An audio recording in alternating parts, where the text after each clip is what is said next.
एक अपने उस्ताद का वाक़या आपके सामने सुनाता हूँ। ये मेरा सबक है, मुझे भी इससे फ़ायदा होता है और आपको भी इंशाअल्लाह नफ़ा होगा। मेरा असल वतन ज़िला मेरठ में एक गांव है, कस्बा दौराला। देवबंद जाते हुए रेलवे स्टेशन आता है, देवबंद जाते हुए रेलवे स्टेशन आता है। यहाँ एक उस्ताद मेरे बचपन के हुआ करते थे, जिन्होंने मुझे मकतब में कायदा बगदादी पढ़ाया तजवीद के साथ। और ये उस्ताद न कारी थे, न हाफिज़ थे, न आलिम थे, और पानीपती लहजे में कुरान पाक पढ़ाया करते थे और तजवीद के साथ पढ़ाया करते थे। न जाने किस उस्ताद के पास अपनी तस्हीह कराई थी। मुंशी थे और नाम था इनका मुंशी नूरुल हसन। मुंशी नूरुल हसन बूढ़े थे। ये हज़रत थानवी रहमतुल्लाह अलैह से बैत थे। मेरे सबसे पहले उस्ताद बचपन के ये थे और ये हज़रत थानवी रहमतुल्लाह अलैह से बैत थे। ये उस ज़माने की बात है जब अंग्रेज़ों से आज़ादी की जद्दोजहद चल रही थी मुल्क में, और दो पार्टियां मैदान में थी, एक लीग और दूसरी कांग्रेस। लीग की हिमायत हज़रत थानवी रहमतुल्लाह अलैह कर रहे थे और कांग्रेस की हिमायत में हज़रत शेखुल हिंद भी थे और हज़रत मदनी भी थे। हज़रत शेखुल हिंद रहमतुल्लाह अलैह तो हज़रत थानवी रहमतुल्लाह अलैह के उस्ताद भी थे, लेकिन इल्मी इख्तलाफ था, ज़ाती इख्तलाफ नहीं, इल्मी इख्तलाफ। जैसे इमाम आज़म अबू हनीफा रहमतुल्लाह अलैह और साहिबैन का जो इख्तलाफ है वो कोई ज़ाती नहीं, इल्मी इख्तलाफ।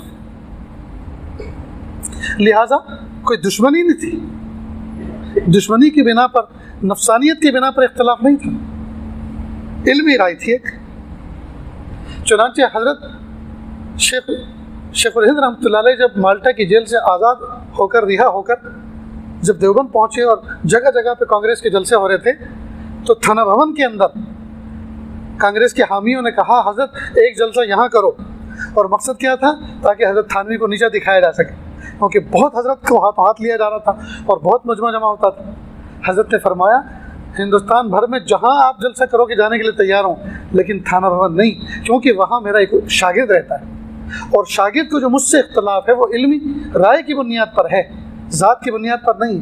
अब अगर मैं वहाँ जाऊँगा तो वो अपनी राय के इख्तलाफ की वजह से मेरे जलसे में नहीं आएंगे, क्योंकि वो लीग के हामी हैं,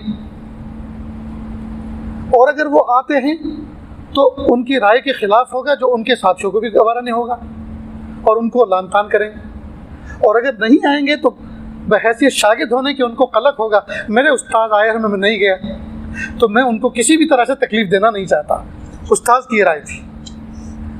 अल्लाह अकबर, कैसे थे वो उस्ताद और कैसे थे वो शागिर्द। खैर, ये तो बीच में एक दूसरी शिक निकल गई। तो मुंशी नूरुल हसन साहब रहमतुल्लाह अलैह मेरे उस्ताद हज़रत थानवी के मुरीद थे, और चूँकि हज़रत थानवी ने एक ज़माने में, इब्तदाई ज़माने में लीग की हिमायत में कुछ रिसाला भी लिखा था, तो मुरीद मुंशी नूरुल हसन साहब मेरठ हल्के के लीग के पार्टी के मेंबर भी बन गए। एक मरतबा पार्टी की मीटिंग थी, उसमें ये पहुँचे और अजीब बात कही मुंशी हसन साहब ने कि भाई हज़रत थानवी ये भी बुज़ुर्ग हैं और हज़रत मदनी वो भी बुज़ुर्ग हैं। ये अलग बात है कि ये लीग की हिमायत करते हैं, वो कांग्रेस की हिमायत कर रहे हैं। दोनों का अपना इल्मी इख्तलाफ अपनी अपनी जगह पर, लेकिन हम लोग लीगी लोग कम से कम उनको बुरा भला तो ना कहें। फ़ौरन किसी ने कहा, उनको किसी ने बुज़ुर्ग कहा, वो भी कोई बुज़ुर्ग है। तो अगर आप ऐसी गुस्ताखी कर रहे हैं तो आज से मेरा इस्तीफ़ा, और लीग से ये इस्तीफ़ा देकर चले आए अपने घर दौराला गांव आ गए। और फिर हज़रत थानवी रहमतुल्लाह अलैह के यहाँ पहुँचे, रात हो गई। इस सदमे के साथ कि हज़रत से ये जिक्र करूँगा कि जिसकी तायद पार्टी की आपने की, उसमें तो ऐसे ऐसे गुस्ताख भी रहते हैं जो बुज़ुर्गों का, उनके फ़र्क़ बराती भी नहीं करते और उनका अदब नहीं करते। अब जब खानका पहुँचे तो हज़रत के खादिम थे, गालिबन भाई इलियास उनका नाम था। तो उनसे कहा कि भाई मैं तो एक सदमे के साथ इस्तीफ़ा देकर लीग को, मीटिंग का इस्तीफ़ा देकर यहाँ आया हूँ, और हज़रत मदनी के बारे में वो ऐसा कहते हैं। तो मैंने कहा भाई उनको बुज़ुर्ग को क्यों ऐसा कहते हो? तो भाई इलियास ने क्या कहा मालूम, आप मौलाना हुसैन मदनी को बुज़ुर्ग मानते हैं? बुज़ुर्ग तो शैतान भी था। कल्ला ला हौला ला क़ुव्वता इल्ला बिल्लाह, वो तो थी, ये तो उनसे भी आगे चढ़ के बोल रहे हैं।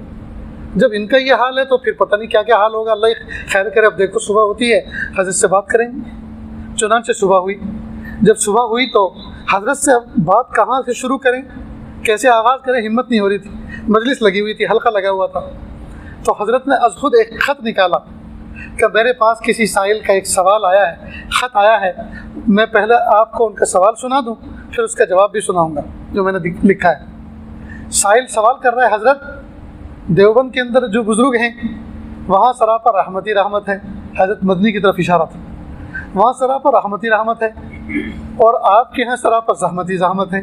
कभी ये सज़ा, कभी वो जज़ा जी, कभी बाहर निकाला जाता, कभी झाड़ फटक की जाती है। यानी उनके यहाँ शफ़क़त ही शफ़क़त है और आपके यहाँ सख्ती सख्ती है।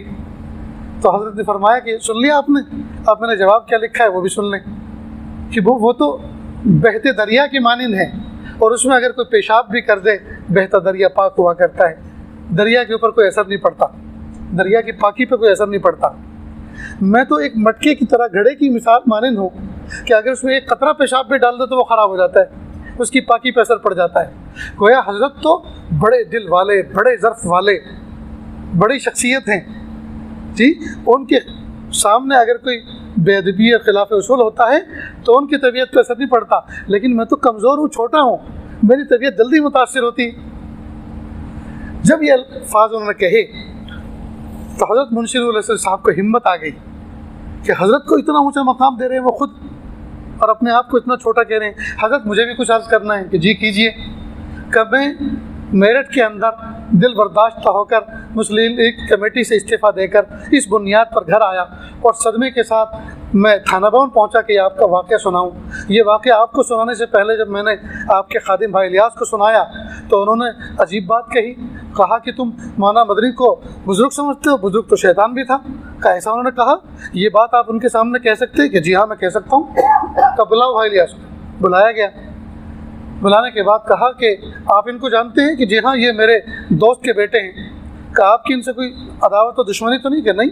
कहा ये कुछ सुनाना चाह रहे हैं, सुनो उसको। कहा कि सुनाइए। कहा हज़रत मैं रात को इसी तरह से पहुंचा और ये बात मैंने इनके सामने पेश की तो इन्होंने पलट कर ये कहा कि मौलाना मदनी को आप बुज़ुर्ग समझते हैं? बुज़ुर्ग तो शैतान भी था। हज़रत ने पूछा आपने ऐसा कहा था? कि जी हाँ मैंने कहा था। जी हाँ मैंने ऐसा कहा था। फ़ौरन दूसरे खादिम को बुला, इनका कान पकड़ो और बाहर निकालो खानकाह से। बाहर निकाल दिया। अब ये बड़े शर्मिंदा हुए, शर्मिंदा हुए। अल्लाह अकबर। हज़रत को ख़तों के ज़रिए से, खतूत के ज़रिए से माफ़ी मांगनी शुरू की। बाहर निकाल दिया गया। कोई मौलाना इस्माइल या कौन पारीपति थी, उनके ज़रिए से रब्ता कर रहे थे। हज़रत ने फरमाया हरगिज़ माफ़ी नहीं जब तक कि आप साहिब मामला, यानी जिनकी शान में गुस्ताखी की है, देवबंद जाके उनसे माफ़ी नहीं मांग लेते और लिखवा के नहीं लाते, वहाँ तक माफ़ी नहीं। ये देवबंद पहुँचे, हज़रत मौलाना हुसैन मदनी रहमतुल्लाह अलैह से लिखवाया। हज़रत ने फरमाया कि मैंने इनको माफ़ कर दिया, आप भी माफ़ कर दीजिए।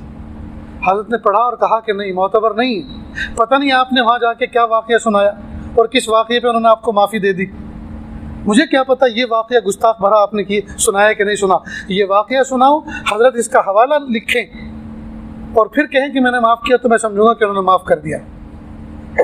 इन्होंने फिर जाके सुनाया और हज़रत ने कहा हज़रत ये वाक़या इन्होंने मुझे सुनाया, मैंने इस वाक़े पे इनको माफ़ी दे दी, माफ़ कर दिया, आप भी माफ़ कर दीजिए। हज़रत ने कहा माफ़ है, मजलिस में आ सकते हैं, लेकिन गुफ्तगू की सवाल करने की इजाज़त नहीं। वो इजाज़त बाद में हुई। अब देखिए कैसे थे उस्ताद और कैसे थे शागिर्द, कैसे थे उस्ताद और कैसे थे शागिर्द, और कैसे थे शेख, कैसे थे मुरीद। इस वाक़े को सुनाकर अजीज़ तलबा, अब मैं ये बात कहता हूँ, एक मोमिन का, एक तालिब इल्म का, एक उस्ताद का दामन भी बेदाग होना चाहिए, साफ़ सुथरा, और दिल भी बेदाग होना चाहिए। और किसी भी तालिब इल्म को अपने उस्ताद के दिल को मैला नहीं होने देना चाहिए। जब तक कि वो साफ़ ना हो जाए, पीछे लगा रहे, हज़रत मेरी तरफ से आपका दिल गंदा हुआ, आपका दिल आलूदा हुआ, हज़रत मैं माफ़ी चाहता हूँ, अपने दिल को पाक साफ़ कर लीजिए, तभी तो मुझे आपसे नफ़ा होगा। उस्ताद को भी ऐसा वसीउ ज़र्फ़ होना चाहिए कि वो माफ़ कर दे। आजकल तो हाल ये है कि हरगिज़ माफ़ नहीं करूँगा, या तो मदरसे में तू नहीं या मैं नहीं, या तो तू रहेगा या मैं रहूँगा। ये गलत बात है। ऐसे सख्त हो जाते हैं, ऐसे सख्त हो जाते हैं कि पूछो मत। जब अल्लाह इतने गफूर रहीम है, नीचे ज़मीन और ऊपर आसमान दोनों के हिस्से को अगर कोई दोनों कलाबे को मिला दे अपने गुनाहों से और फिर कहें अल्लाह मेरी तौबा, अल्लाह कहते जा मेरे बंदा, जा मेरे बंदे, मैंने तुझे माफ़ किया, वलस तौबा ली, और मुझे कोई फिक्र नहीं, मुझे कोई परवाह नहीं। जब इतने बड़े रब माफ़ कर देते हैं तो क्या हम उस रब से भी बढ़ गए? क्या हम माफ़ नहीं करते? नाउज़ बिल्लाह, नहीं। अगर हम बरोज़े क़यामत अपनी माफ़ी के अल्लाह से उम्मीदवार हैं, हमें चाहिए कि हम अपने से माफ़ी मांगने वालों को भी माफ़ कर दिया करें। क्यों? इसलिए कि हमें भी तो अल्लाह ताला से माफ़ी की ज़रूरत है। हमें भी तो अगर अल्लाह पाक ने क़यामत के दिन ये फरमा दिया, जब तूने मेरे बंदे को माफ़ नहीं किया बावजूद माफ़ी मांगने के, मैं भी तुझे माफ़ नहीं करता, तो क्या करेंगे? तो ज़ाहिर को भी पाक साफ़ रखें और बातिन को भी पाक साफ़ रखें। अल्लाह ताला से दुआ है प्यारे अल्लाह कहने सुनने से ज़्यादा अमल की तौफ़ीक़ अता फ़रमाएँ। व आखिर दावाना अनिल हम्दुलिल्लाहि रब्बिल आलमीन।